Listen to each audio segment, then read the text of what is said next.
ಇವರು ಸಂಸ್ಕಾರ ಅಂತ ಕ್ಲಾಸಸ್ ತಗೋತಾರೆ. ನಾನು ಥರ್ಡ್ ಒನ್ ಕಂಪ್ಲೀಟ್ ಆಗಿ ಇವ್ರ ಹತ್ರ ಅವತ್ತಿಂದ ಕಥಾ ಸಂಸ್ಕಾರ ಅಂತ ಕ್ಲಾಸಸ್ ತಗೊಳ್ತಾ ಇದ್ದೀನಿ. ಅದೇನೂ ಇಲ್ಲ, ಮಗುಗೆ ಹೊಟ್ಟೆಲಿದ್ದಾಗ ಒಂದು ಸಂಸ್ಕಾರ ಕೊಡಬೇಕು. ಆಚೆ ಬಂದಾಗ ಅಬ್ಸಲ್ಯೂಟ್ಲಿ ಸಿಗುತ್ತೆ, ಬಟ್ ಹೊಟ್ಟೆಲಿಂದ ನಾವೇನು ಕಲಿಸ್ತೀವಿ, ಒಳ್ಳೇದು ಏನು ಹೋಗುತ್ತೆ ಅನ್ನೋದು ಕೊನೆಯವರೆಗೂ ಇರುತ್ತೆ. ಸೊ ಜೀನ್ಸಲ್ಲೇ ಬರುತ್ತೆ ಅಂತ ಹೇಳ್ತಾರಲ್ಲ ಆ ಥರ. ಸೊ ನಾನು ಎಷ್ಟು ಥ್ಯಾಂಕ್ಫುಲಿ ಹೇಳಿದ್ರು ಸಾಕಾಗಲ್ಲ.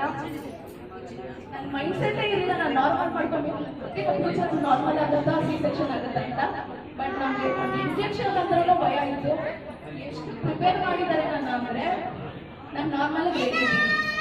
ಸೊ ಇದು ನನಗೆ ಶಾಕಿಂಗು, ಈ ವಿಷಯ ನನಗೆ ಶಾಕಿಂಗು.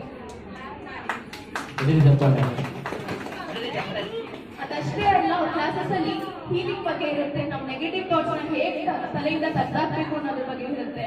ಮತ್ತೆ ಮಂತ್ರ ಚಾಂಟಿಂಗ್ ಮಾಡಿಸ್ತಾರೆ, ಸೊ ದಟ್ ನಮ್ಮ ಮಗು ಮಂತ್ರನ ಹೊಟ್ಟೆಲಿದ್ದಾಗಲೇ ಕಲಿದ್ರೆ ಆಚೆ ಬಂದಾಗ ಶಬ್ದಗಳು ಸ್ಪಷ್ಟವಾಗಿ ಬರುತ್ತೆ ಮಗು ಬಾಯಿಗೆ. ಸೊ ಆ ಥರದೆಲ್ಲ ಕಲಿಸ್ತಾರೆ. ಸೊ ನಿಮ್ಮ ಮಕ್ಕಳಿಗೂ ನಿಮ್ಮ ಹೆಣ್ಮಗು ಯಾರಾದ್ರೂ ದಯವಿಟ್ಟು ಕಾಂಟ್ಯಾಕ್ಟ್ ಮಾಡಿ. So thank you ma'am, thank you so much in presence.